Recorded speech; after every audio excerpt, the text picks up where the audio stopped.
I'm a dude, and I'm inviting you to join me on a podcast about brews. Does that include stouts? Yes, of course it includes stouts.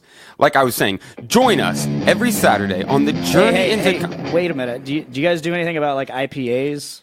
Yes, like that? yes, we do IPAs. Okay. Yes.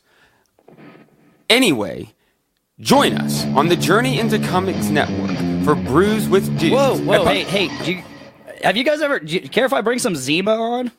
Yes, I care if you bring Zima. Zima doesn't count. Zima's... Dr. Dongo. Anyway, join us every Saturday for a podcast that delves into the craft brew world.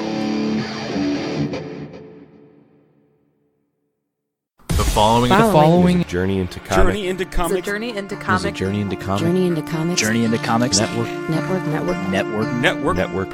Production.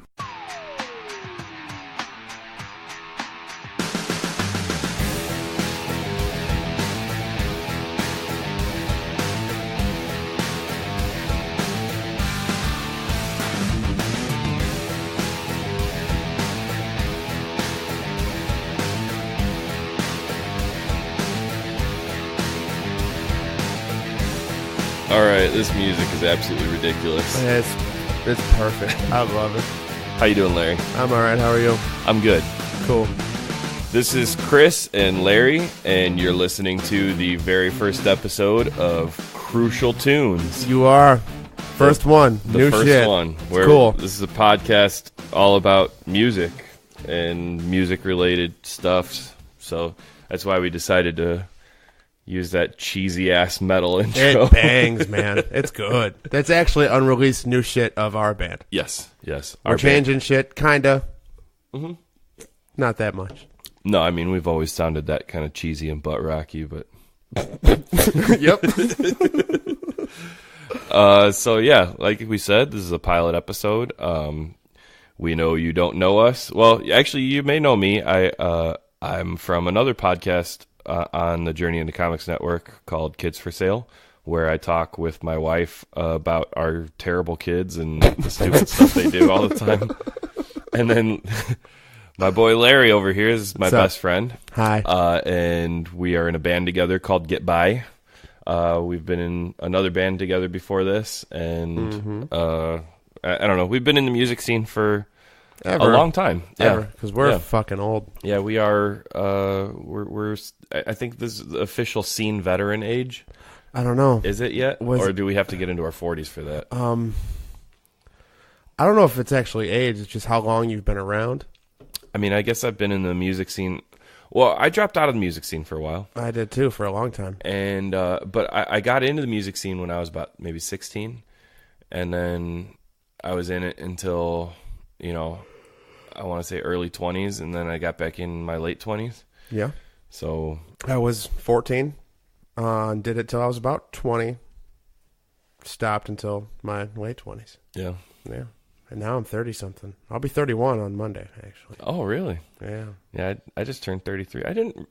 Why did I not realize before just the second that our birthdays were so close? Because our birthdays aren't significant because we're fucking old. That's true. That's really true. I don't even really get to celebrate my birthday much anymore. My son's birthday is 3 days after mine, so it's all his, your energy and all the cool shit. My birthday is just his birthday.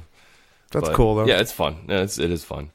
But yeah, so for this first episode of Crucial Tunes, we wanted you to get introduced to us and the stuff we're into.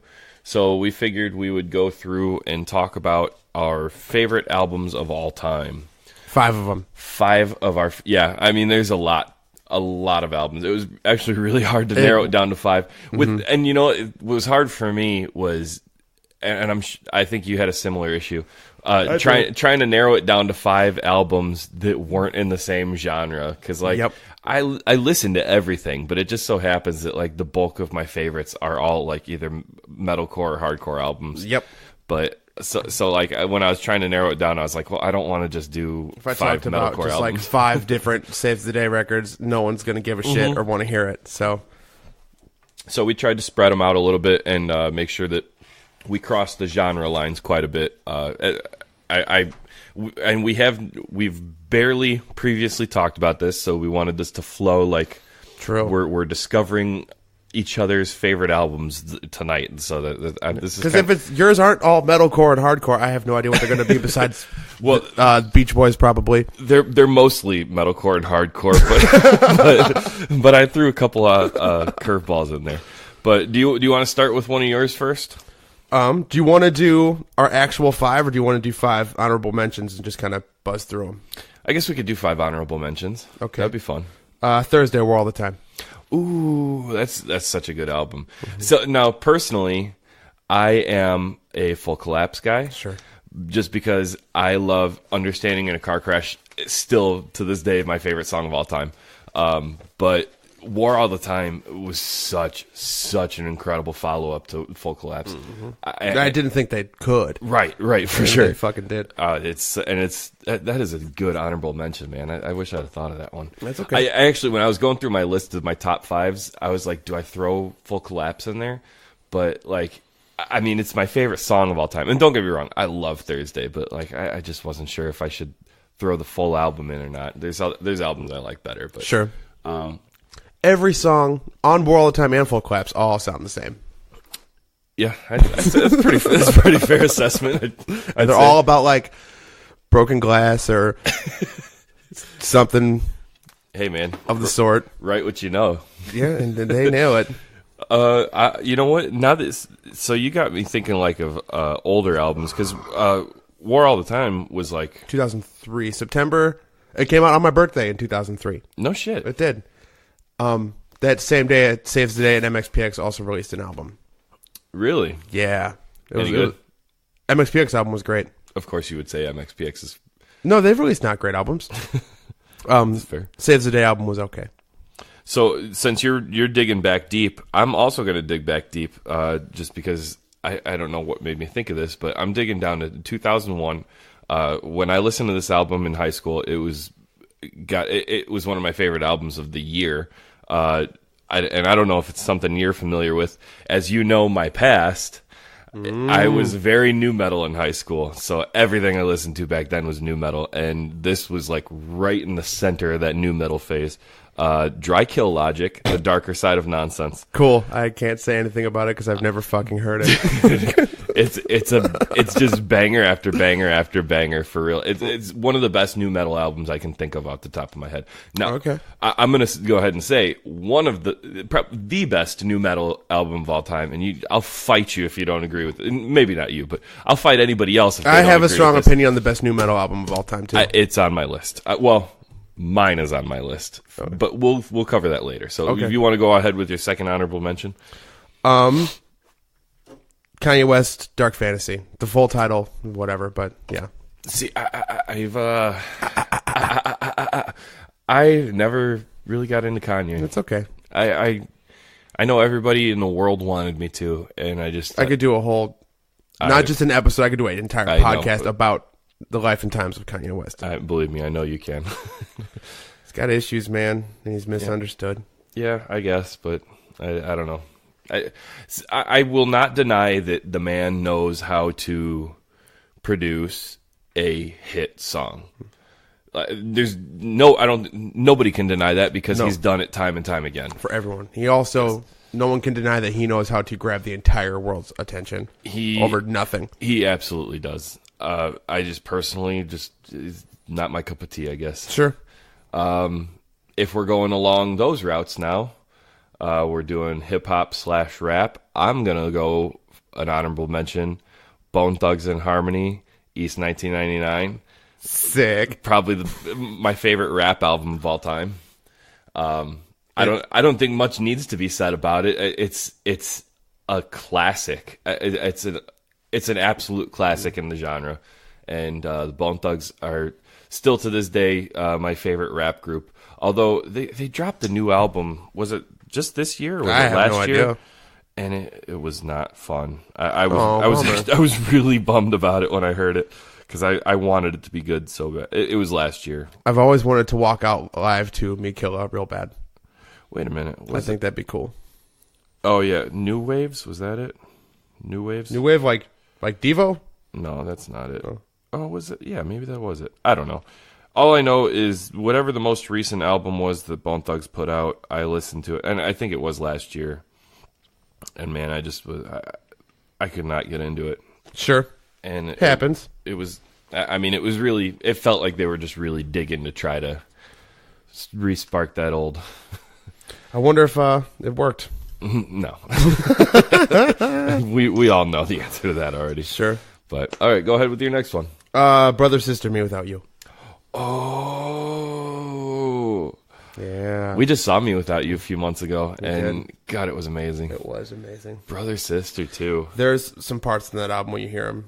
Like in Masses of Men, the big "Oh my God" chant with the bells. I was actually I was gonna mention Messes of Men because like I don't consider myself a religious person anymore.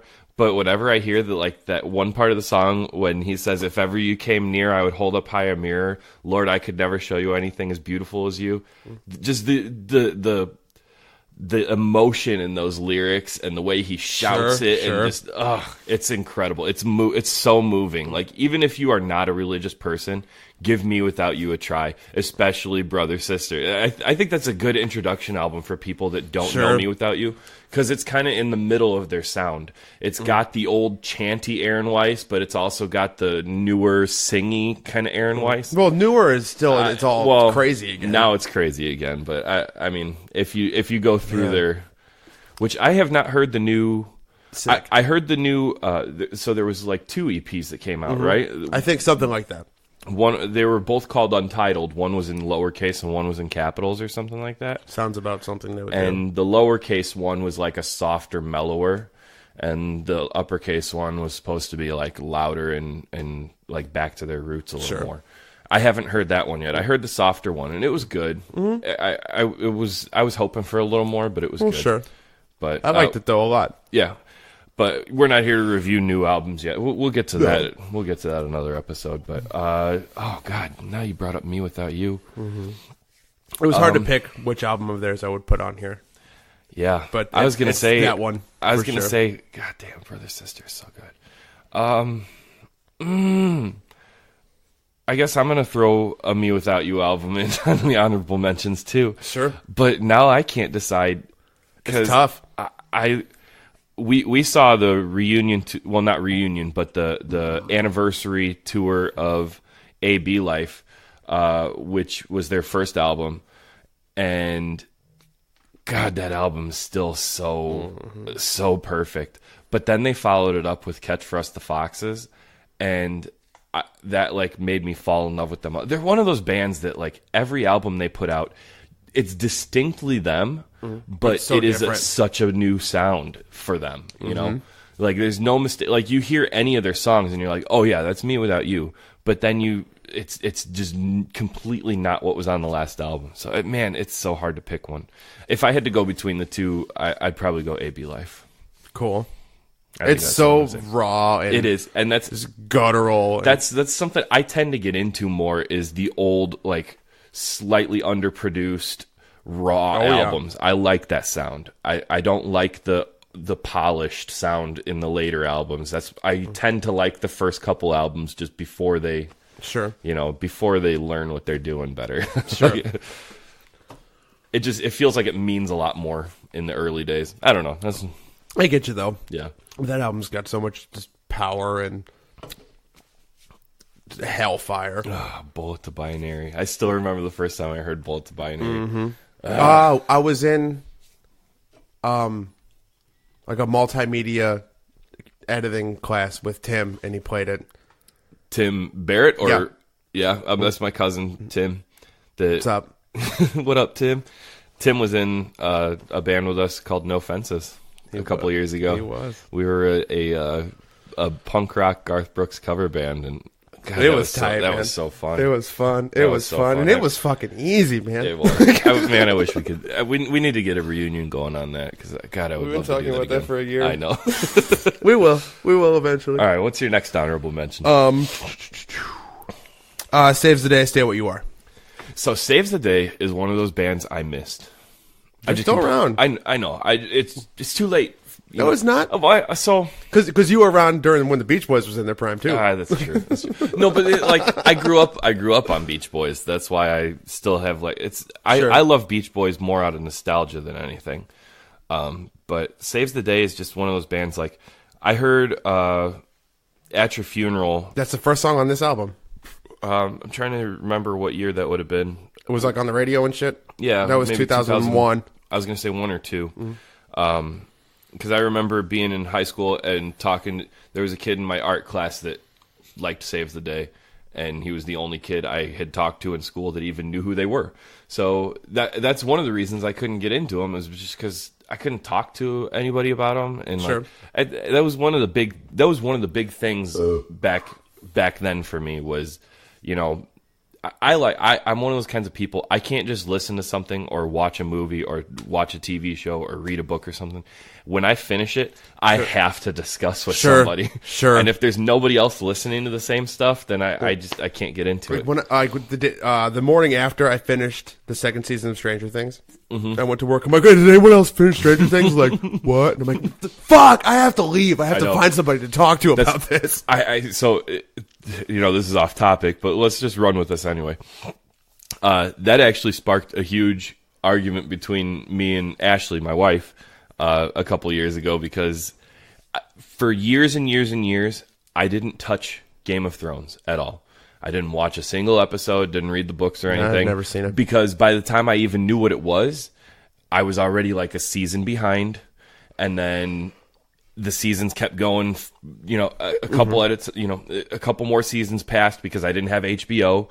And meanwhile, everybody that out of my friend group that would appreciate the nerdy people that appreciate dragons and swords fights and blah blah blah. Yeah, they already all watched it. Sure, and they don't want to talk about it. So they don't want to talk about it. So I just never started it. And then I went out of town for work or something for a week, and then when I got back, Ashley told me that she had started watching Game of Thrones, and she was like 2 or 3 episodes in, and I got so pissed because I was like, I had no idea you would be into this. Sure. I was like, if I would have known, we would have fucking started this together like a month ago.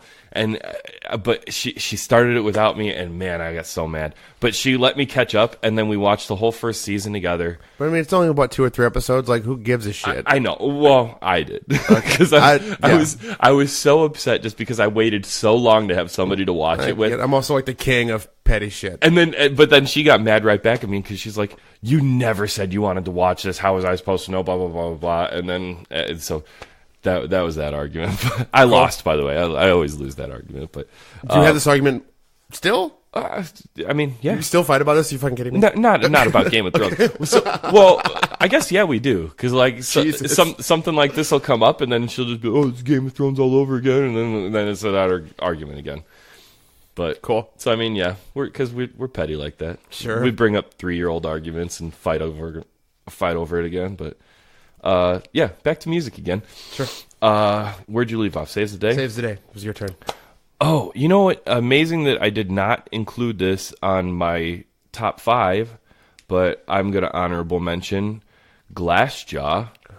And I'm going to say Everything You Ever Wanted to Know About Silence. Over Worship and Tribute? Over Worship and Tribute. Just because that was my introduction to Glassjaw. And again, that was them at their rawest. Sure. Like a most aggressive, most dude, that album's mean, just angry, and Worship and Tribute has some of my favorite Glassjaw songs on it. That's when they got real pretty, and like they really learned their sound, they learned their instrument, they learned everything, sure. and almost perfected it on Worship and Tribute. But I like that raw, screechy, angry. Oh, yeah. Everything. The more recent Glassjaw, not crazy about it. Oh, yeah. It came out, was it last year or 2 years ago? 2 years ago, I don't know. They put out some shit, and I just wasn't for it. I dug it, but it's not old Glassjaw for sure. It's not as good as old Glassjaw. No. Nothing is as good as old Glassjaw. But, yeah, what's your next? Alkaline Trio, From Here to Infirmary. Alkaline Trio, we've talked about this before. it's another band I missed, and I really wish I hadn't, because every time I listen to them, I'm just like, God, I wish I was into them. You can be. I know. They just released an album the other day. I was actually just and listening it's phenomenal. to it. I was listening to it. Was it today or yesterday? It is great. It's a great album, and like I said, I've liked everything I've heard of theirs. It's just, every time I listen to it, I'm just like, man, I feel like they passed me by already. Sure. And I hate that, but Happens. I mean, yeah, what are you gonna do, right? Happens. But yeah, they're one of your favorites, right? Oh yeah. Big time. Yep. I have the logo tattooed on my arm. Yep. I was gonna say that's one of your two. And MXPX the other one. MXPX the other one. The only logo I have tattooed on my arm is "Get By." I don't. I want it. Get it. I want it on my Not too neck. late. Yeah. No, on your face. Dude, real. Spike bets. I would like Frank. Frank has What a up, face Frank? tattoo. He's never gonna listen to this. He might. Nah, he ain't. Yeah. He Say- won't. just talk He shit. doesn't have time because he's playing in like 5 bands. And he's a tattoo apprentice now. He's tattooing now. Yeah. I And was he lives with Vito, and they live like 4 miles away from me. I was completely unaware of all these things. We went to that Street Fest in Griffith, and we saw a Fleetwood Mac tribute band. Okay. And Vito was there. That's pretty awesome. I was too hyped to be hanging out with Vito, so I just talked to Vito the whole time. And Vito bought a townhouse in Dyer, and Frank lives with him. And I'm like, what? Where? And he told me shit. where. And I'm like, that's like 4 miles from my house. Huh. So I'm gonna go hang out with Frank and Vito. You want to just give their address on air real quick? So It's by the Coffee Bean on 30. I'll tell you that. They ain't gonna hear this shit ever. Fuck y'all. Oh, by the way, Vito and Frank are from the band Low Country. Low Country. Conch. Conch. One of our local favorites and like our brother sister band, I guess. So it's all dudes in both of our bands. Yep. I meant I was gonna just say brother band, but then I was like, that sounds stupid, and then I was gonna say just sister band, and that sounds stupid too. But you picked the stupidest of I both. picked picked the best of both dumb worlds. Yeah, you did. You nailed it. So I guess we're on our last honorable mentions. Yes. Right? My last honorable mention is going to be actually my surprising again that none of their albums showed up on my top 5, but they are my favorite metalcore band of all time. Ooh, I wonder if I even know who it is. It's possible. I just went and saw them. They had a reunion show a couple months ago. I do know who it is. Me and the wife drove to Iowa to go see them. She bought Slipknot! tickets. No, I wish. I was gonna say wrong Iowa, but there's only one Iowa. They're not actually from Iowa. They're from Minnesota. With Dead Hands Rising. I don't think I've ever heard them at all. I adore With Dead Hands Rising, but they're one of those. I've seen them live more than I've seen anybody else. I want to say at least 8 times. I want to say. Damn. And it's just I don't know what it is about their music. I don't think I could pick a favorite song. I don't think I could pick a favorite album. But their first 2 albums, which actually I think one of them is just an EP. I'm gonna look them up real quick. They're both on Spotify. They just actually put all their music on Spotify earlier this year. Weren't they on Ferret? No, they were on Metal Blade. Oh, Ferret was better. Dude, Ferret had some good shit. Yeah, it did. The Horror Grows Near was just an EP, which that was their second EP. Their second release. Their first release was a full-length album called Behind Inquisition. Their first release was a full length? Yeah, 11 Wow. song. Well, this was back in the early 2000s Still. when people did that. No one has ever done that but them. Yeah. No, see, back in the day, people didn't release EPs. Like in the late 90s, early 2000s, they released like Demos. 2 or 3 song demos, or they released full-length albums. That was it. There was no 6-song EP. There was no 7-song EP. They were full lengths or demos. Demos. Let's release a demo. Let's release a demo on hxcmp3.com. Oh, wow. You remember? Yeah. I found so MP3. many great bands through that. Oh, all the time, man. It was the best. It was a great resource. It really was. I miss that. I miss MySpace. I think that was the best tool for musicians there ever was MySpace. Facebook is so much like it's such a bigger audience, and it's easier to reach that audience. But I liked MySpace because you put your music right up on it, and people could listen to your music right there on your page. They don't have to click to a separate page. It's right there for them. All your shows. It was just a neat. It was all the information was like right there. Right when you open the page, it was all right there. You could see the shows, you could see the comments section. You could. He's breaking it down with his hands. You guys can't tell because you're just keeping using it. It was all right there. It was all right there. I can't think of a better way to describe it. But like Facebook, I feel like Facebook, a band posts something on Facebook and then it gets lost in their feed like for sure. 3 days later. And I hate having to dig for that stuff. Everything was right at the top. I'm getting dinged from work. I'm not going to answer this right now. Actually, I gotta text the guy back. I'm going to pause just real quick. And we're back. Yes, but with my last honorable mention is with Dead Hands Rising. I'm going to go Behind Inquisition since it's the full-length album. Sure. And actually, there's one of my all-time favorite guitar parts on that song. What's the song called? Wings, Where Wings Become Weapons. Oh, is it part 1 or part 2? I don't remember. Sounds like you really don't like them that much. Well, I don't. It's one of. I listen. I don't know the titles. I'm bad with song titles and stuff. I know the sounds of things, and I can air drum along. I can air guitar along with everything. Sure. Everything I've ever heard. I know every beat. But I just don't. I don't. Oh. Surprisingly, this is one. I don't know if I've talked about this on a podcast before, but I pay so much attention to the music and the drumming and all the instruments. I never learn the lyrics to songs. So like my favorite albums of all time, I don't know the words to most of the songs. That's crazy. And I could go up front at the shows because like I'll go to see them live and I'll be like, up front by the stage like, oh my God, I'm seeing the song, and then everybody behind me is singing along, and then I quickly realize, oh fuck, I don't know any of these words. And if they throw a microphone in my face, I'm gonna have to like. Whoa. If you're at a metalcore show and a singer jumps down and puts a mic in your face, you can just go, and you'll be good to go. 100% true. But oh my God, look at that fucking wave from that. But yeah, so you mentioned one of your favorite guitar parts. Yes. What is your absolute favorite guitar part ever? Ooh,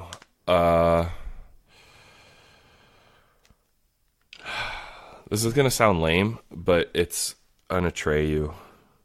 It could be lame. Probably is. It's off of their first album, Suicide Notes and Butterfly Kisses. No, well, it's so. Are we talking like riffs? Are we talking because this is the lead? Favorite guitar part. The guitar solo at the end of Lip Gloss in Black.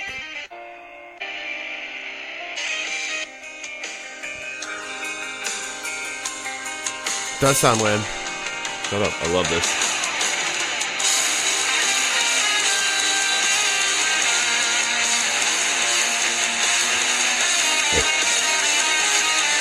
That's pretty sick, actually. It's awesome.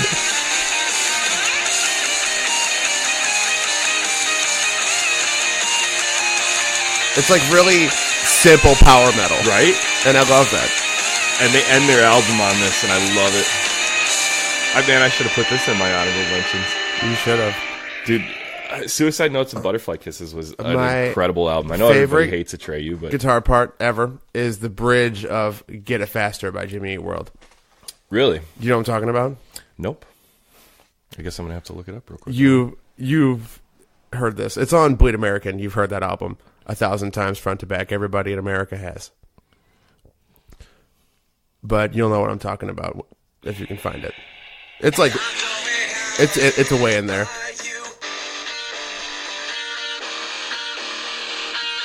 That's so fucking cool. That is awesome.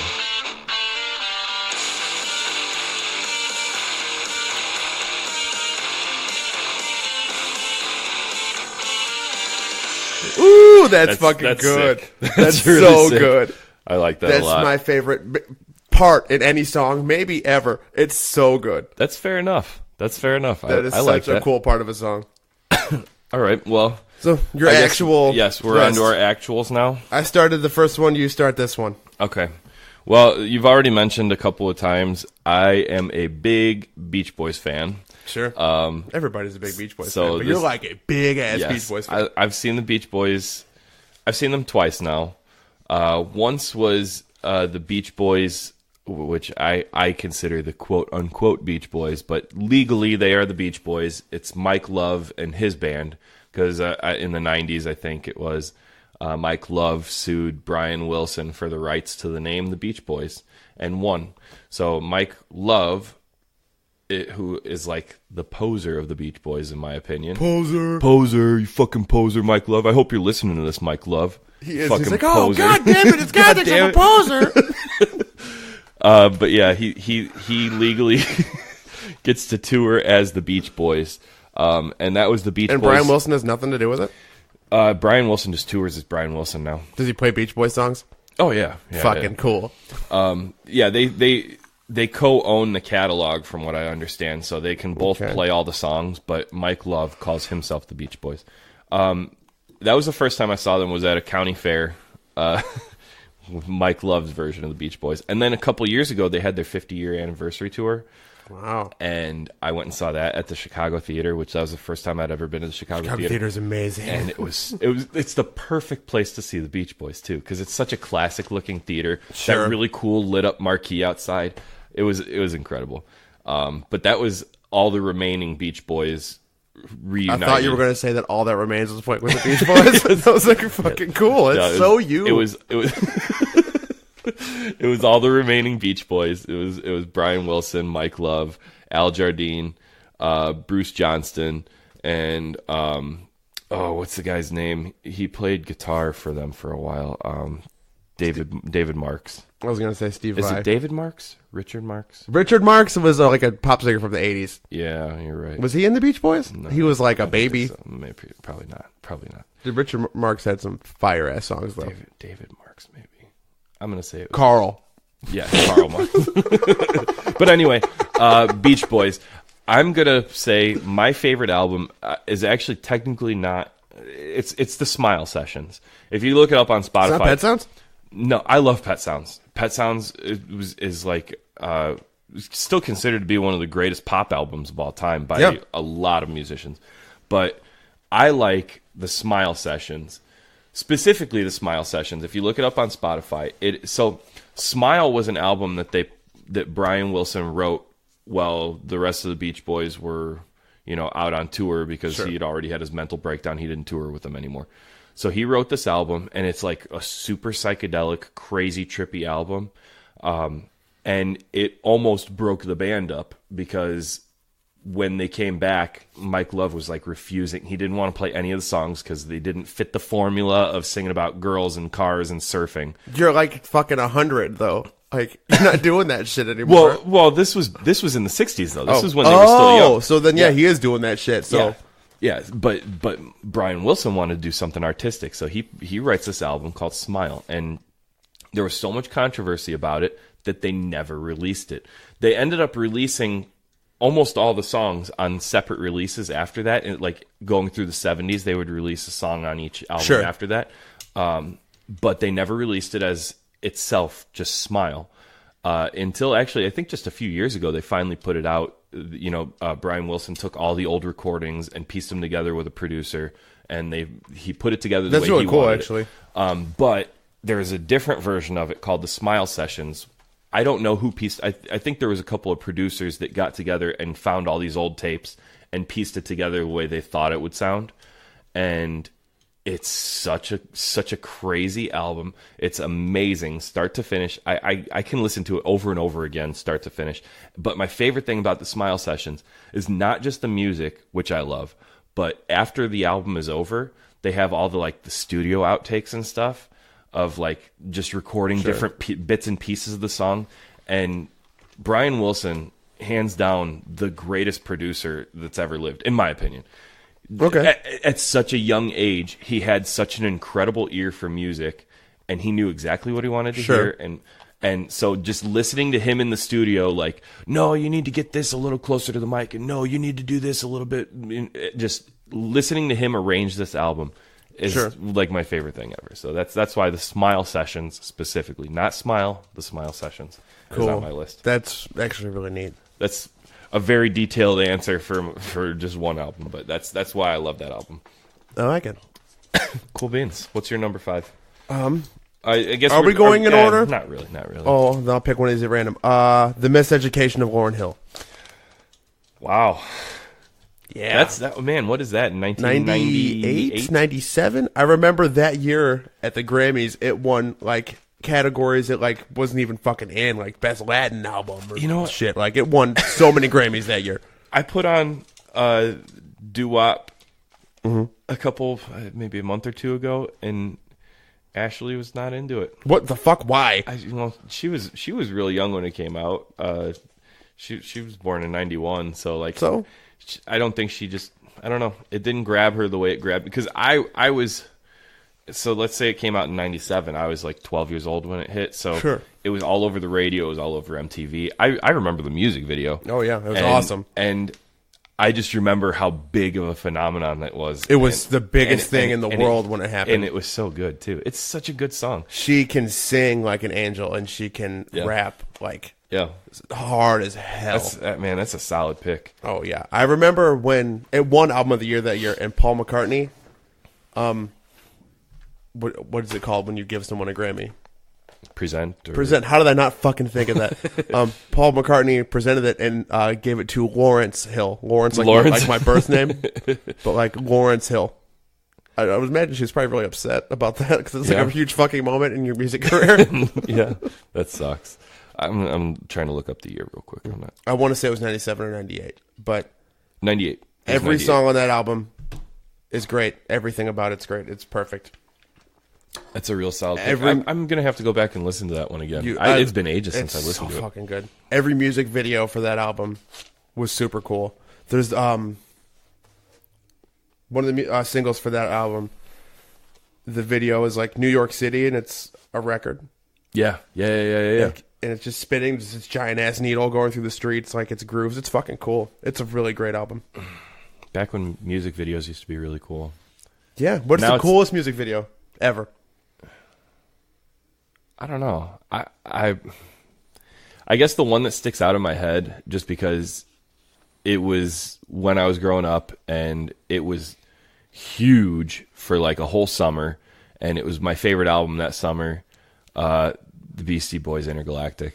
Great video. It was an awesome video. It's like cheesy but cool at the same time. Freak on a Leash video is really cool with the bullet. Yeah, the bullet flying everywhere, and Jonathan Davis stops it just by looking at it. And then he goes boom, and it starts flying around the room. He says go.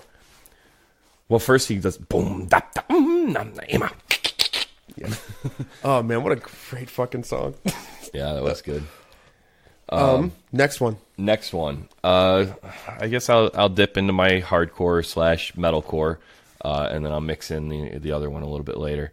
My favorite hardcore album of all time is Champion, Promises Kept. Sketchy. It is. I know. I was gonna keep Champion off of this list because of the recent allegations against their singer. Like 2.5 years ago. It was a while ago, 2.5 years ago. But I just can't deny that it is the hardcore album that I've listened to more than any other, and it's one that I keep going back to just because it's so good. It's so good. It is very, very good. 2004, I think, was Promises Kept. And Champion still, the singer aside, which I've already mentioned, by the way, that I don't pay as close attention to the singers as I do the rest of the music. So it's kind of easy for me to separate myself from him while I'm listening to it. I really just I like the guitar work on the album, and I think they've got one of the best they had one of the best drummers in hardcore. Did he die? No, they broke up fucking 10 years ago. Oh, true. But yeah, Champion's my all-time favorite hardcore band. Promises Kept, my all-time favorite hardcore album. So, I guess I don't have much else to say about it. It's just you can't really break down a hardcore album that much. Yeah, hardcore. A hardcore album is a hardcore album. Cookie Cutter as Champion. Right. But they are one of the reasons. A crossed out thing here, and it was Wake the Dead, because I'm like, what can I say about that? Champion is one of the reasons that that sound of hardcore is so cookie cutter, though. They were one of the bands that made that sound. Yeah, that's true. You know? There's a lot of different versions of hardcore, a lot of different styles of hardcore. They're also very true. And that one is like that melodic, yet punky. I want to say they're not quite Youth Crew. Youth Crew is like older, but they got that kind of that Youth Crew feel because they're a straight edge band and sure. But it's just like a super positive sounding album, like Bane. Yeah. But I just love, man, the guitar work on that album is my favorite. Sure. That's it. What's up next for you? Next one, I'll do Bad Religion, The Gray Race. Bad Religion, another band that I wish I would have gotten into. Every fucking I know, man. I know. That's I know you're really big into like harmony, pretty like yeah. That's one of the reasons I like Bad Religion. They do like fucking 5-part, beautiful, crazy harmony, and every song on this album has this massive chorus, and it's just beautiful. What year is that? 96. Maybe? So that's like pretty late, and not late because their career still is going on.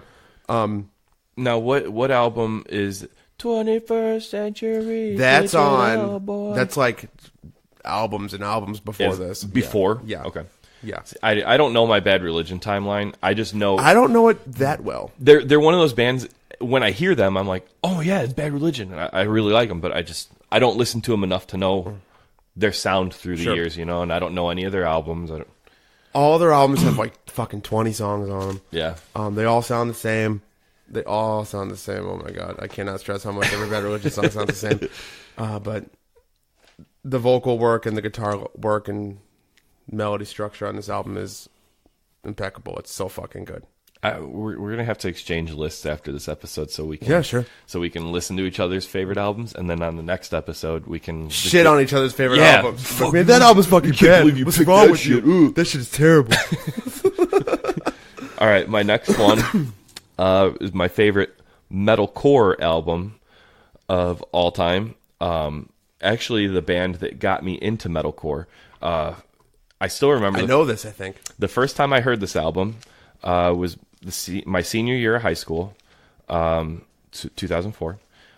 It was senior ditch day, and me and a couple friends decided to go to Six Flags, and we got all the way up to Six Flags, and it was fucking pouring rain. So we were like, well, we're not going to pay to get in and maybe not ride a roller coaster all day. So we just went down the street to Gurney Mills, which was that giant-ass mall. Sure. And we found like a CD outlet store, and I found this release.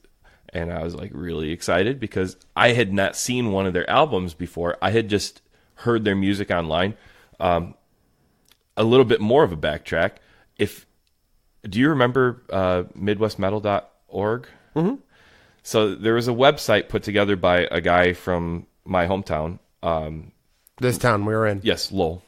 Ryan Kasparian, who still does web design and graphic design and stuff for bands. But he put together this website called Midwest Metal, and literally every like up and coming hardcore, metalcore, death metal, thrash metal, every band in the Midwest got onto this website. So like if you wanted to hear anything underground, you just went down this list of bands, and A to Z, you just clicked on all of them. And you listen to whatever couple demo tracks they put out. That's where I heard Haste the Day. That's where I heard Dead to Fall. That's where I heard Between the Buried and Me. And actually, which is strange because I don't think Between the Buried and Me is even from the Midwest. I think they're from like the East Coast. I think they're from. I have no idea. I'm gonna say something, but I'm wondering if maybe now that I'm thinking about it, maybe I didn't get them on Midwest Metal, but maybe I got them like linked from another band on Midwest Metal. I don't remember. No idea. But I think of Between the Buried and Me, and I think of Midwest Metal for some reason. But I had not heard this album before that, because before that, I had only heard songs off of their previous album. I don't know. I don't remember the name of their first album. That shows how big of a super fan I am. Yep. Their first album. Oh god damn it! My phone just crashed. Sick.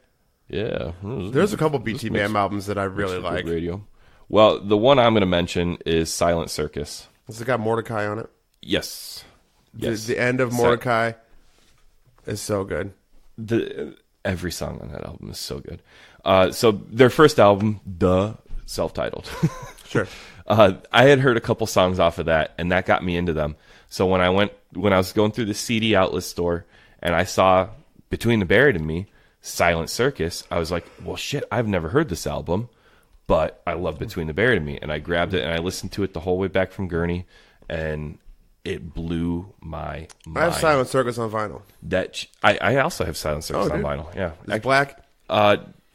Mine's black. I don't remember now. I listened to it a couple times, a couple years. Ashley got it for me a couple years ago when I first started collecting vinyl, and I put it away, and I haven't listened to it again since. But I actually have all of this on vinyl. Every one of these honorable mentions too. That's cool. I didn't think about that. I have a Champion album on vinyl. I have a Beach Boys Greatest Hits album on vinyl. But the rest of these, like I said, Silent Circus I have on vinyl. But Silent Circus made such an impact on me. Like from that point forward, I was like, I denounced my new metal days, and I was only metalcore from that point. And I started a metalcore band, and I got a tattoo with Between the Buried and Me lyrics. Yeah. And that was my first tattoo, and actually my only tattoo until just last year when I got the Get By tattoo. Yeah. So now I have two tattoos, a Between the Buried and Me and a Get By tattoo. But yeah, that was just a game changer for me. It's a good album. It's a very cool album. Great album. I like it. I really like, I don't know if maybe the album after that. Colors. Oh, no, Alaska was after that. Alaska. Colors was after Alaska. There's a song on Alaska. Selkie's Obsession. Is that it? Yeah. And the end of that sounds like fucking Karate Kid music. Yeah. Dude, it's so good. Yeah. I love that. And Between the Buried and Me actually is the band after With Dead Hands Rising that I've seen second most.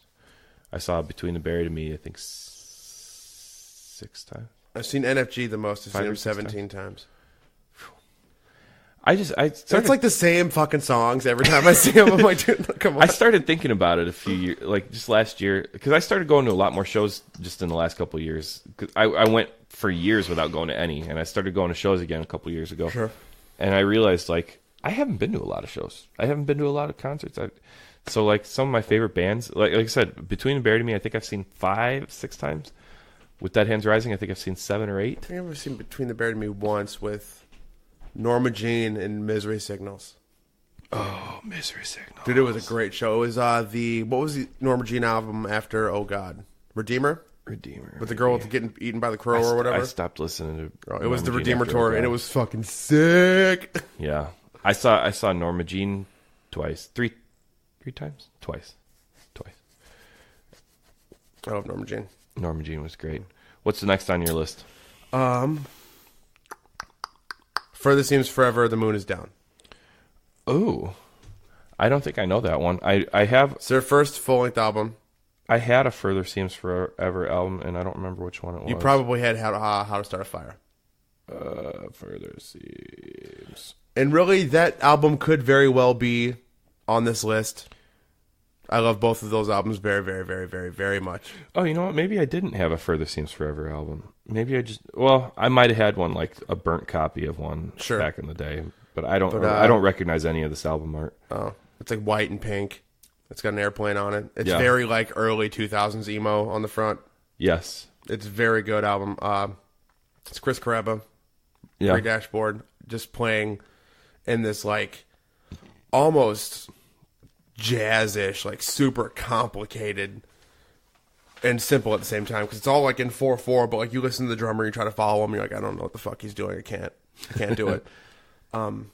Just horribly depressing lyrics. So Chris Carrabba in general. Yeah, but it's these aren't just blatantly about him being left by a girl. There's a song about him dying in the desert. Oof. That's heavy. There's those lame ass some girl left me and now I'm stuck in this beach town alone and everything is cold and the winter is forever and shit like that.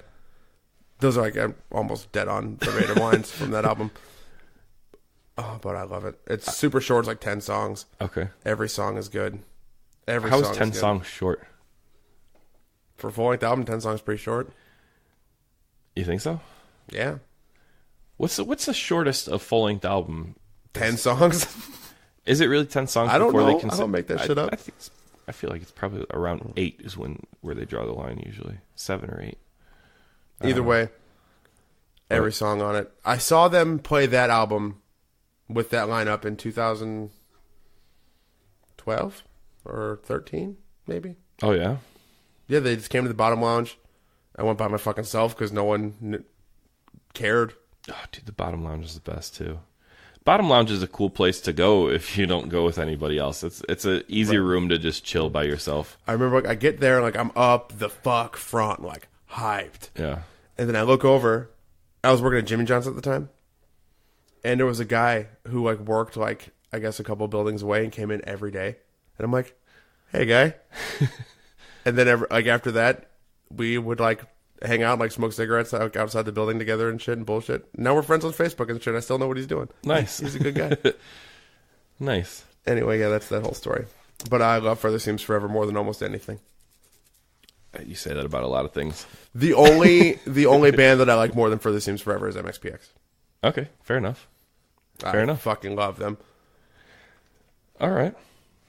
And what was it? What was the name of that album? The Moon Is Down. The Moon Is Down. All right, I'm gonna check that one out. You should. You fucking love it. Well, we're gonna trade lists. I'm gonna listen to all these. Okay, my next one is my wild card. I picked this one because I genuinely love this album. It's I just have a lot of fond memories attached to this album. It's a very nostalgic album for me. Just like I can remember the places I was. I can remember all the places I was the first time I heard these songs, and it's still just it's just a happy album. It's Coldplay, Rush of Blood. Good. I'm a big Coldplay fan. There's a couple Coldplay albums that I love. There's at least their first three I love. Was that Rush of Blood, X and Y, and Viva La Vida? Those are first Parachutes. Three? Parachutes was the first one. Oh. And then it was Rush of Blood. Okay. And then X and Y. No, Viva La Vida and then X and Y. No, X and Y was first. Was it? Viva La Vida was after X and Y. You're probably right. I am, for sure. Because Viva La Vida, like, they've always been, like, fucking huge, like, the biggest band ever. Yeah. But, like, Viva La Vida was, like, when they were the biggest band ever. Oh, yeah. X and Y. Wow, it was a few years apart, too. X and Y was 2005. Viva La Vida was 2008. That's my favorite Coldplay record, Viva La Vida. Viva La Vida? It's a great one. It's a great album. It's a great album. Love the album art, too. I really just I like Rush of Blood because, again, it's, like, older, more raw, unpolished. What songs Coldplay. are on Rush of Blood? Politic, In My Place, The Scientist, Clocks. Clocks is tight. A Rush of Blood to the Head. Whatever. It's just of all the Coldplay albums, it's the one that I can most sit and listen start to finish. Like when I go through Parachutes, I love all of Parachutes, but I like pick and choose when I listen to Parachutes. When I listen to X and Y, I pick and choose. When I listen to Viva La Vida, I pick and choose. But Rush of Blood, I start it right at the top and I just let it run, and I love it. It's and the dynamic on it too. If you have a good pair of headphones, it's one of those albums you can just like chill in bed and stare at the ceiling with your headphones on and just let it roll. And like you can listen to all the subtle nuances on the piano, and like you can listen to the room reverb on the drums, and it's just a beautiful album. I love it. I love it. I love the album art too. It's really simple. It's white, and it's got like a chick on the front or something. It's like a white cover with like brown, like a head, like in gray. Like here, I'll just show you. It's hard to describe. I mean, I've seen it. I just don't know. It's hard to describe it. I feel it's like a chick with long hair or some shit. It's like a partial head. Right. Okay. Yeah. That's kind of cool. Yeah, I love it. But okay, so yeah, that's my number 2 slot. Amy Winehouse, Back to Black. Now, we've talked about Amy Winehouse. I don't get it, and I wish I did. I wish I did because I know a lot of people are really into her. I just don't. I didn't realize how much of a phenomenon she was. Oh, God. I heard Rehab. I know Rehab took off real well, and then she died, and that was all I knew about her. That was the worst song on that album too, for sure. And that's the only one I know. It's actually, the album is quite dark, real soulful, Yeah. groovy. A lot of the music on, like, Sharon Jones. No. She's like this weird, like, I don't know how to describe it, like 80s short, like silver hair. Like she was like a skinny female that looked like Cisco with the haircut. Like, Okay. but she had this backing band called the Dap Kings, and they just played like this funky hip hop sounding shit, and they did a lot of the music on this album. Now, what album was it? Back to Black. Back to Black. Front to back, every song is incredible. Every song. Okay. Super soulful, distinct ass voice. Yeah, Real she, weird. She did have a great voice. I could recognize that when I was just listening to Rehab, because that was the only song I knew. But She should have fucking went though. It was. I still remember like the day she died. I made some kind of shitty Facebook post about like the doctors. They tried to tell me to go to rehab, and I didn't say anything because I OD'd or something stupid like that. And I was like, "Oh, this is funny and edgy." But it wasn't. It wasn't funny or edgy. But. It was both at the time, I'm sure. I remember like 2008, maybe. I went. There was this website, whenwillamywinehouse.com, and if you guessed the right date, you win a free iPod. Holy shit! And I definitely put a date in, and I lost. I didn't get the iPod. An iPod, man, that was a prize back in the day. iPod was tight. I don't think I ever had I had an iPod Shuffle. That was no, not an iPod Mini, maybe iPod Nano. I don't remember. I don't fucking remember. I'm not an Apple guy. It's an iPod. I've never been an Apple guy. An iPod doesn't count as anything. Yeah, sure, it does. It was still Apple. Sure. I was a Zune guy. No, I didn't really have a Zune. I had a Zune. That shit was tight. It was like one of the only celebrity deaths I ever gave a shit about. Yeah. I was like, oh, because I never saw her. That and when MCA died from the Beastie Boys, I was really sad too. There's no Beastie Boys on my fucking list. Oh my god. Yeah, Beastie Boys is one of those. I regret that I'll never get to see the Beastie Boys. Beastie Boys, huge deal, hugest deal. I regret. I'm kind of upset with myself for never having gone and seen Linkin Park. I fell off Linkin Park years ago, but man, that first album, I was so into it when it first came out. Everybody was, and then you got older and you didn't listen to it. Yeah, and then like. In the last couple of years, not just like now because he's dead, but like just within the last few recent years, everyone's like, yeah, that fucking first Linkin Park album rules. And I wish I had seen them before he died. Yeah, well, you won't. No, I won't. You won't. Can't take that one back. Nope. I felt that way about Static X too. I never saw Static X, and Wayne Static died a couple of years ago. Whatever. Dude, Wayne Static died a long time ago. It wasn't a long time ago. It was literally just like maybe 3 years ago. It was like 5 or 6. It was when me and Ashley were dating already. Maybe 2, 3 at most.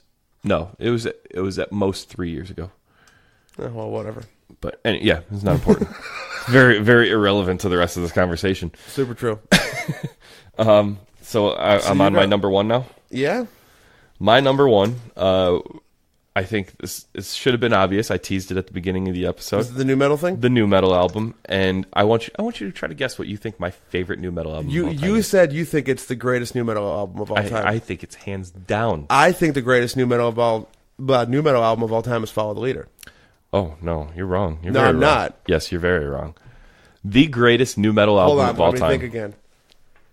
It's not Cold Chamber, is it? No. Okay. Although I fucking love Cold Chamber. It's the first Slipknot album. Yes. Okay. The Slipknot self-titled album is just start to finish. Like it.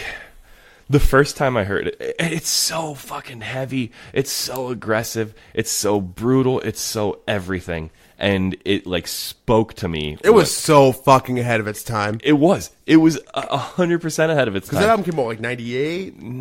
I think 99. 99 maybe. Get the official release. No, but date I don't know. I remember when I heard it the first time. I was really into. It was like 1999 or 98, whenever. June 29th, 1999. And then in 1998, 1999, I was really into Korn.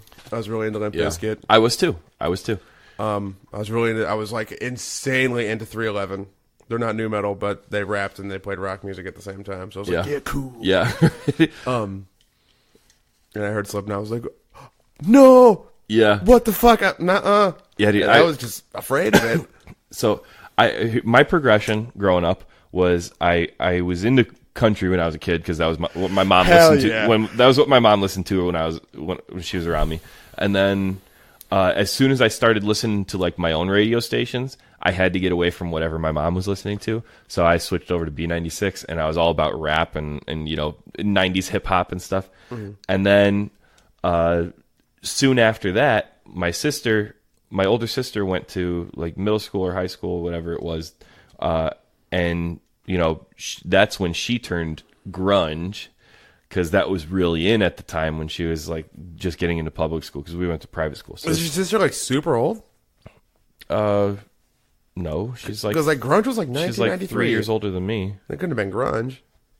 Yeah, grunge was like went all the way through the 90s. The grunge was like the first 2 years of the 90s, and it was over. Grunge was fucking quick. Not, it was too. Grunge was short as shit. No, man. Neither of us were around. What do you consider grunge?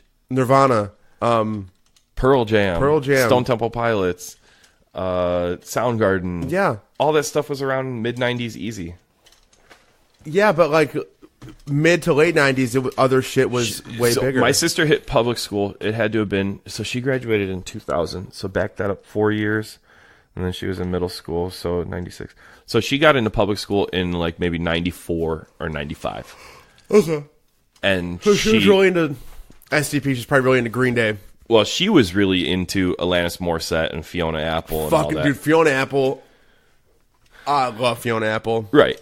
Which there was nothing wrong with any of that. But she introduced me to Q101, the radio station, which at the time was all pumpkins. It was all pumpkins. It was all Bloodhound Gang. It was all Nirvana and STP and all that. So a lot of Oasis they played. So I went from rap to suddenly I was into nothing but Nirvana. Like I didn't want to listen to it if it wasn't Nirvana or Smashing Pumpkins. I wasn't allowed to listen to Green Day because they said fuck on one of their albums or something. I don't remember. They said fuck always. I know. But... My mom like freaked out about. I think I rented Dookie from the library and I brought it home. My mom's like, "You're not listening to this." That happened to me. Same thing. My sister checked it out from the library. And I was reading through the thing, and I'm like, oh, because I was like, in 1994, I was fucking, like 6 or 7? Yeah, I was like, 9. No. I was 9. And still. But yeah, so anyway, I got deep into the grunge thing, and then that was while I was in private school, and then I hit middle school in in 2000, what year would that have been? No, yeah, 97, 98 is when I hit middle school, and... That's when I met a guy that got me into. He was listening to Stained and Limp Bizkit and Korn, and he got me into all them. And then when I was like, "Yeah, metal," and he was like, "Wait, you think this is good? Check this out." And then in 1999, he showed me the self-titled Slipknot album, and everything changed for me right then and there. I was like, I need nothing but this for the rest of my life, or this or heavier for the rest of my life. And it's still such a great album. I could listen to it 10 times a day and be happy. I know that's one of the few albums I think I know every single word to the album. I was better. No. Yeah, it is. And like, you know who argues that? Literally everyone. I don't care. Self-titled, the greatest. The GOAT. I love Iowa and self-titled and Slipknot as a whole. I think Slipknot is awesome. Slipknot. Slipknot's another band. I've never seen Slipknot live. I don't know if I could. I would like stand in the back and be like, so many of y'all. Yeah. What for? I would love to. I really want to see.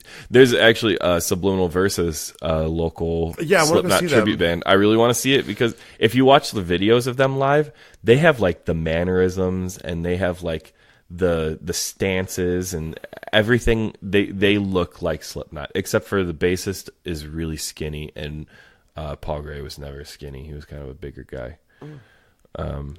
I love that Slipknot's drummer is Max Weinberg's kid. Yeah, right? Isn't that wild? That is crazy. That is crazy. I don't like his mask, though. I don't know what it looks like. It's Mask Weinberg. Boo. Dude, that's funny. That is so funny. All right, what's your number one? MXPX slowly going away the Buffalo. Oh, gee, who wouldn't have seen that one coming? I guess yours. Yeah, you did. I would have guessed MXPX, but I don't know any MXPX albums. So. Slowly going away the Buffalo. It was their fourth album, I think. Fourth. 1, 2, 3, 4. 1996 or 7. Really like them kind of not being 16-year-old kids. Yeah. Grown up a little bit. Still Christian? Yeah. Or was this post-Christian MXPX? Post-Christian MXPX.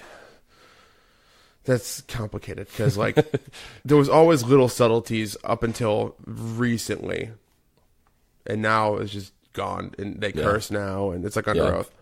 Oh, there was an interview with Under Oath recently about why they are not Christian anymore. It's actually a pretty solid interview. They had a good explanation. I appreciated it a lot. Is it like about how, because when he was on drugs, no one gave a shit? Yeah. Or whatever? Yeah, I've seen that. Yeah, nobody in the Christian community, people in the Christian community like pushed them away because they were on drugs and stuff instead of helping. And the people that were not in the Christian community, those were the ones that embraced him and helped him get through it. I love that explanation. It's solid. Yeah. But yeah, okay, back to MXPX though. This album is fairly raw, kind of like basement-y ish, if you will. It's kind of gross. It's not as. It's very polished and very gross at the same time because they got bigger and bigger and bigger, and they got more successful and more money. But I think it was just intentionally kind of gross, so you can hear it being polished but sounding shitty at the same time on purpose. That doesn't make any sense, but it does.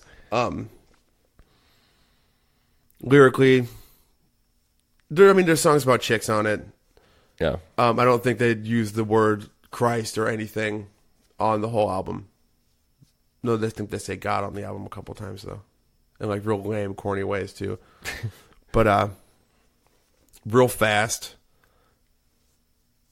A lot of it's really sad. There's an instrumental song on that album that's real fucking intense and twangy and gross. It's just a really awesome album. I could have picked any of their albums to be the number one, but that one has the most cool shit on it. Again, another one I'm gonna have to check out. Almost all the ones that you named, like the punk bands specifically, Alkaline Trio, MXPX. Even Saves the Day, I know is not really punk. I don't know. Some of it, it's kind of, but they were in that same wheelhouse, you know. Sure. Those were all like, I branched out in the other direction. You went up the punk route, I went up the metal route. Sure. And I missed all that shit, and I regret it because now that I'm older and I'm like backing my way into punk now. You're wearing a Knuckle Puck shirt. I know. Well, we're in a pop punk band. So I had no idea about punk until Larry called me or texted me, whatever it was, a few years ago, and he was just like, "Hey, you want to be in a punk Garth Brooks band with us?" And I was just like, "I don't know punk." And you literally made me a playlist on Spotify that night. It's called Chris Doesn't Know Punk.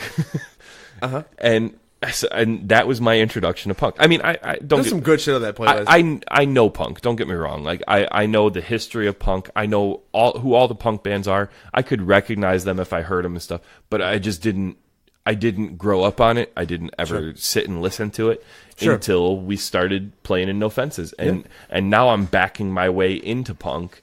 And like before, so I was really into hardcore for years. Sure, and hardcore is direct derivative of punk rock. You know, and that's why whenever I told people I was into hardcore, they're like, "Oh, you mean like Misfits and I don't fucking Minor Threat and Minor Threat's like the hardcore band." Yeah.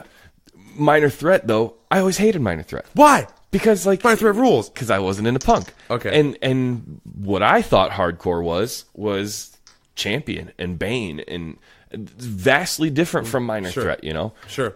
But now that I'm backing into punk, I hear Minor Threat and I'm like, wow, this is good. Yeah, Minor Threat rules. I wish I would have gotten into that. Sure. And I missed out on so much. And No, it's, but I it's mean, such a bummer. we didn't miss out on Minor Threat because like that was Right. No, I don't mean specifically that. like, But we I weren't just fucking mean, alive, but I just missed out on that whole thing. And like I just you know, now I'm also backing into like early 90s like OG emo. I'm not talking about yeah. I'm not talking about My Chemical Romance. No, you're and talking about I'm emo. talking about emo, like 90s emo and like I just discovered American football, which is sad cuz how long has American football been defunct?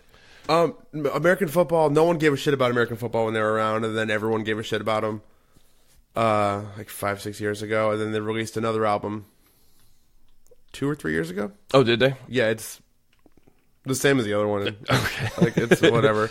And then I also just discovered a couple years ago, I always say it wrong. Is it Drives Like Jehu or Drive Like Jehu? Drive. There's no Drive O's. Like Jehu. Sick. Amazing. And like you listen to that. So going through the hardcore metalcore stuff, I was always really into Botch. And now after hearing Drive Like Jehu, it's like, holy shit, this is exactly where Botch got their sound, you know? Mm-hmm. And then I looked into it, and the Botch guitarist has even said specifically that was his inspiration was Oh, Drive sure. Like Jehu, and you can absolutely hear it. And man, I guess I wasn't quite old enough to have appreciated it because I think Drive Like Jehu was like 1990 or 91 Something or like that. 92. It was real early 90s, and I was like 6. Yeah. So no matter what, I wouldn't have appreciated it. But Fair. goddamn, I wish I could have. I wish I could have experienced that at the time, Sure. and I can never get that back. But yeah, so that's our top 5 favorite albums It is. and our 5 honorable mentions. It was cool. I highly recommend you check out all of these albums. Just so, for one thing, just so you can get an idea of who we are and what we're into. Yeah. So you can know if you're going to enjoy this podcast or not. Sure. It's not a bad call. But realistically, though, even though these are our favorites, I know I speak for myself, but I know Larry also. We listen to everything. So I listen to some stuff. I listen to almost everything. I listen to punk rock and rap. Yeah. That's it. I listen to other shit, but primarily what I listen to is punk rock Okay, and rap. you know what I don't listen to? I don't listen to modern country. I hate modern country. I'm not crazy about modern country. Country, rock, pop, whatever. you Crazy about unmodern country. want. Yeah, I'm not. Uh-huh, I'm not crazy about it, but I listen to it. I appreciate I it. fucking love it. I listen But- to it all the time. I mean, that being said, like, I feel like we will cover all bases on We this will, show. for sure. And, you know, sooner than later, I feel like we're going to start getting some guests in here. We're going to start. The idea has been tossed around. My podcast studio is directly next to our jam space for our gear band. is We're looking at it right now. I'm almost So- touching Steve's gear. So there is a very distinct possibility that we can maybe get some bands in here for interviews and Sure. have some live sesh stuff recorded, which I think would be a lot of fun. That would be cool. So it's just ideas that we're kicking around for the show. I hope you enjoyed listening to this episode, listening to us ramble about albums for an hour and 15 minutes. We went over an hour. We did? Yeah. All right. Yeah, it was pretty easy. Cool. This was this went so much, but we tried recording a podcast a few months ago, and I feel like it was a train wreck. We tried discussing Christian albums, Metal albums. Christian metal albums. Yeah, I feel like we need to redo that episode. There was no Christian metal on my list. none on mine either. There was Christian. Saves the Day. No, it's not Christian. MXPX. Further Seems Forever. Yeah, Me Without You. none on mine. You have Me Without You on yours. Well, on my honorable mentions. Oh. You're right. I forgot about honorable mentions. I didn't write mine down. I feel like I could still do like 30 more honorable mentions, but Yeah, well, we can pepper those in later. You know, true. maybe one one album an episode for each of us. We'll just at the end of the episode say, "Hey, go listen to this album. Yeah. That's an album I've liked for a long time. You know what? Before we cut out real quick, I want to discuss relevant, like in the news right now. I guess just happened today. I think there's the whole Eminem and Machine Gun Kelly thing going on. Are you following any of that? I mean, I have Facebook. I have to. But So Eminem released Kamikaze a week or two ago. yeah, ish. And Just the other day. there was a diss track on it, dissing Machine Gun Kelly. Machine Gun Kelly, like 2 days later, fires back with a diss track to Eminem called Rap Devil, mocking Rap God, obviously. Sure. And then Eminem finally posted a response today called Kill Shot, I think. Something like that. And what's your thoughts on the whole thing? Since this is a music podcast, I feel Eminem like was cool, like in the 90s. The first two, what's the third Eminem album? I don't know. I've never owned an Eminem album. Because like the Slim Shady LP and the Marshall Mathers LP are both fire. I've listened to all of them. I've owned none of them. I mean, I fucking hate Machine Gun Kelly. I didn't even know who he was until all this started. I saw him with Blink once. It wasn't cool. Yeah. I remember a couple years ago at the AP Awards, he did guest vocals with Papa Roach, and I was like, "Tight, Papa Roach rules." But he was wearing like a tiger print like suit, Oh, neat. and I'm like, "This could be so sick." Like, I want to be wearing a tiger skin suit, singing with Papa Roach. Yeah. No, because I was about to shit on this, and then like I break it down. I'm like, "Man, that's tight." So I don't know. Maybe he's cool. I gotta say, his diss track, that Rap Devil, I thought it was pretty good. I didn't listen to any of it. I don't get into rap feuds. I don't really follow it. But this is such huge news right now for some reason. But I'm really digging it because it's good beef, man. It's like Eminem is good at this shit. He's good at the diss tracks.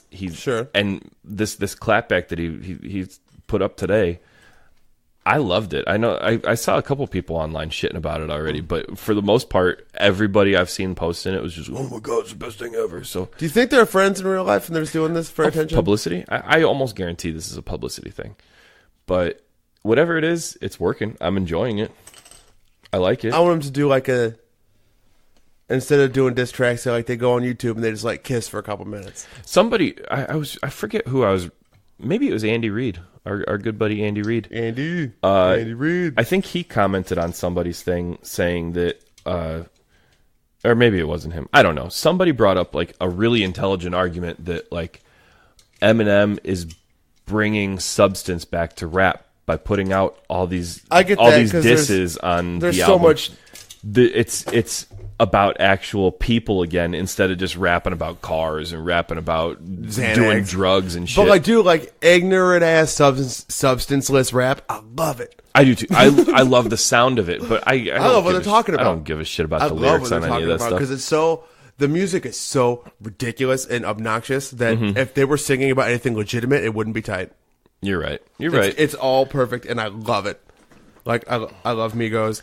I love Lil Pump. Gucci gang, Gucci gang, Gucci gang, Gucci gang, Gucci gang. That sounds awesome. He went to jail for driving without a license. He really did. Did you hear that song he did with Kanye West where they're wearing those big ass box suits? No, I haven't heard it. I've seen memes about it though. That song is so insane and stupid, and it's so tight. All right, I'm gonna look it up. It's so tight. There's like 5 lyrics in the whole song. The song's a minute and a half long. So let's shift away from rap now. Okay. Skirt. Another track. I think it just dropped today. If it was yesterday, I missed it until just today. I don't know how you feel about this, but a new Soulfly track dropped today.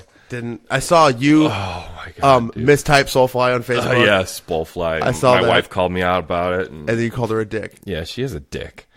And then she commented with a gif of an old guy dabbing. That's so Yeah, tight. yeah, that's typical Ashley fashion. He did dab. You didn't see it, but Chris did dab. So I just saw an old guy dabbing. Oh, but yeah, dude, Soulfly has dropped 3 tracks off the new album so far.